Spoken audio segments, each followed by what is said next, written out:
यही सोच के इंसान से अल्लाह करता है। हमारी तीन पीढ़ियों की जान निकाल दी गई है। हम क्या करें, कहाँ जाए, कुछ समझ नहीं आ रहा। जिस दिन टूटा था उस दिन तो बोलने की भी स्थिति में नहीं, पैरों में दम नहीं था, खड़े नहीं हो पा रहे थे।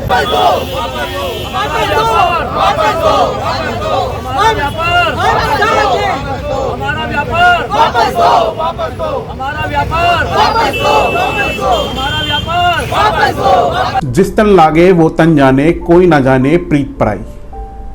जिसे चोट लगती है, जिसका नुकसान होता है, उसका असली दर्द उसे ही पता होता है।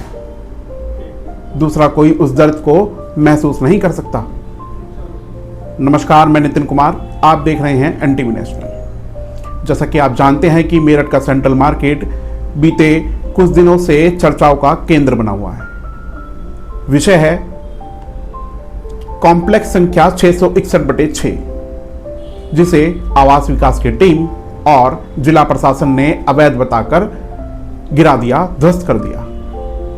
सुप्रीम कोर्ट के आदेश थे। सुप्रीम कोर्ट के आदेश के आगे सभी नतमस्तक होते हैं और हम भी सुप्रीम कोर्ट का सम्मान करते हैं। कॉम्प्लेक्स गिरा। कॉम्प्लेक्स में 22 दुकानें थीं। 22 दुकानों से लगभग 100 परिवारों का खर्चा चलता था। उनके बच्चों की फीस जाती थी, बूढ़े माँ बाप की दवाई भी आती थी। अब सब सड़कों पर हैं। महिलाएं बिलख रही हैं। जुबां पर सिर्फ एक ही सवाल है, हमारा क्या कसूर था? हमें ही क्यों बेरोजगार कर दिया? अब हम क्या करें? बीते दिन बीजेपी के जनप्रतिनिधियों ने आवास विकास और उच्च अधिकारियों से बात कर 31 दुकानों का ध्वस्तीकरण रुकवा दिया, जिसे लेकर सेंट्रल मार्केट में बड़ा आंदोलन हुआ था। उस आंदोलन में बीजेपी के बड़े नेता पहुंचे और उन्होंने वहां पर दीपावली मनाई, मिठाई बांटी और दुकानों के शटर उठा दिए। 31 दुकानदारों को आश्वासन दिया और सभी को आश्वासन दिया कि अब सेंट्रल मार्केट और शास्त्री नगर की एक भी ईंट इधर से उधर नहीं होगी। इस वाक्य को लेकर भी ये 22 दुकानदार जो आज धरने पर बैठे हैं कह रहे हैं कि हमारी घर परिवार टूट गया, हमारा पूरा व्यापार उजड़ गया और वहां पर दीपावली मनी, वहां पर मिठाइयां बांटी। आज धरने पर सरदना विधायक समाजवादी पार्टी से विधायक अतुल प्रधान पहुंचे। अतुल प्रधान ने वहां के धरने पर बैठे व्यापारियों को सांत्वना दी और कहा, हम इस मामले को ऊपर उठाएंगे और हम आपके साथ हैं। वहीं बीजेपी के व्यापार प्रकोष्ठ से नेता विनीत शारदा पहुंचे। विनीत शारदा को महिलाओं का सामना करना पड़ा। महिलाएं विनीत शारदा के सामने मुखर होकर बोली, पहले हम अपने बच्चों को मारेंगे, फिर खुद मरेंगे यहाँ पर।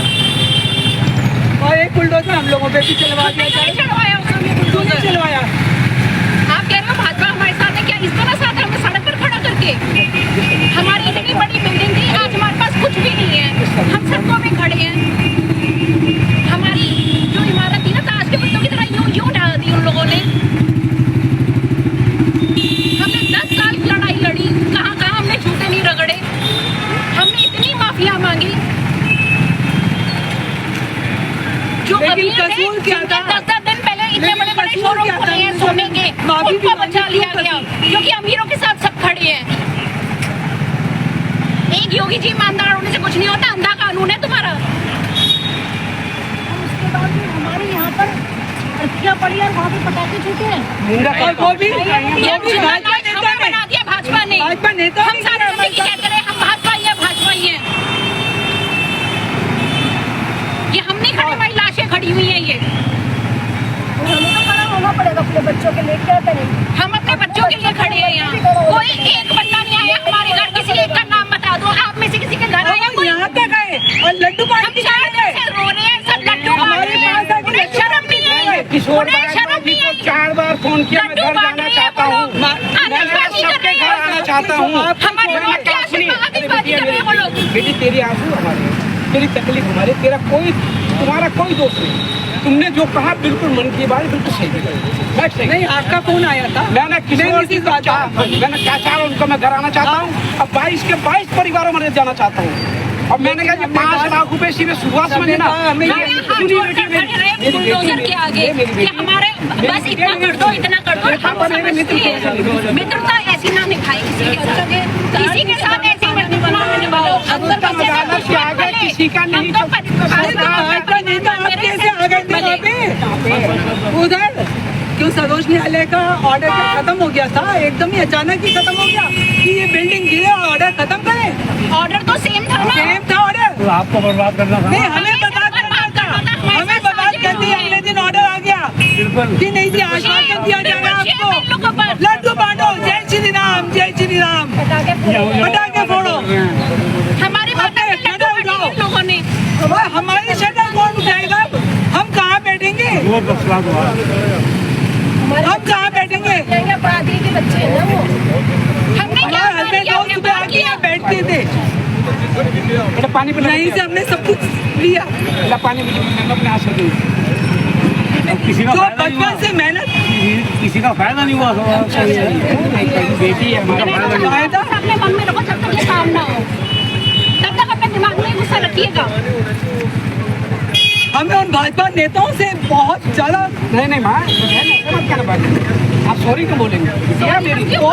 नाराज है। मेरी बेटी है, वो कुछ भी कर सकती है, वो अधिकार है। चलो सर्वोच्च न्यायालय के ऑर्डर से पहले नहीं और कहने का अधिकार है, वो तो बाद में भी नहीं आए, हमारे आंसू पहुँचने नहीं आए, लाश के ऊपर लड्डू बांट के चले गए, लाश के ऊपर पटाखे बजा के चले गए वो। अब मैं आपके साथ बैठ दूँ? हाँ जी, हाँ जी। किशोर वादा। किशोर जी धरने पर बैठे हैं, धरना नहीं है भैया, क्या है? ये प्रार्थना है। ये हमारी सरकार से प्रार्थना है कि जो हमारा नुकसान हुआ है उसकी भरपाई की जाए और पुनः इसका निर्माण कर हमें दुकानें सौंपी गए और 1-1 करोड़ रुपया प्रति दुकानदार को जख्म पे मरहम का काम करने के लिए दिया जाए, जो कि वो भी काफी कम। सरकार ने आश्वस्त कर दिया था कि यहाँ अस्थायी दुकानें बन जाएंगी, उसके बाद फिर आपका बैठना भैया मौखिक रूप में कहा गया है।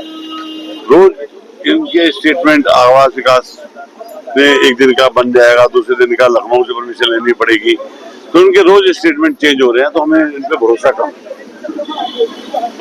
उसके लिए हम लोग एक पूर्ण रूप से लिखित रूप में हमें आश्वासन मिल जाए, तो ये धरना नहीं, हमारा एक प्रार्थना के रूप में हम सब लोग इकट्ठे हुए हैं सरकार से, कोई आंदोलन नहीं है। जैसे आश्वासन मिलेगा इसे हम तुरंत खत्म करेंगे। क्या कोई आश्वासन मिला? आप लोग सुबह से बैठे? हाँ मिला है, मुझे प्रशासनिक अधिकारियों के फोन आ रहे हैं और मेरी उनसे 1 बजे मीटिंग भी है और मुझे पूरा भरोसा है कि हमारी मदद होगी। योग में हमारी खुद की जगह है, हमारा खुद का इनसे वास्ता है, हमारी खुद की मार्केट है, मेरा घर यहीं पास में है। INS की ID रखी है। आने वाले समय पर भी हम लोग यहाँ पर रहेंगे और निश्चित रूप से इस लड़ाई को बड़ा करेंगे। आज दिशा की मीटिंग है और दिशा की मीटिंग में सारे अधिकारी और सारे आपके क्या नाम नेता यहाँ पर जो जिले के नेता वहाँ पर होंगे। हम इस बात को, इस विषय को उनके लेटर के साथ अभी देख रहे थे बीते दिनों शटर खुलवाए गए दुकानों के, यहाँ पे कुछ जनप्रतिनिधि पहुंचे थे। अच्छा शटर खुलवा दिया तो अच्छी बात है, मार्केट खुल गई, रौनक होगी, लेकिन रौनक बचेगी कब तक? इसकी तो गारंटी सरकार देगी ना। तो सरकार वाले लोग इसकी गारंटी दें कि वो जो लोग लाए हैं, जो लेके आए थे पर्चा और उसमें जो लिखा हुआ था उसके बारे में बताएं।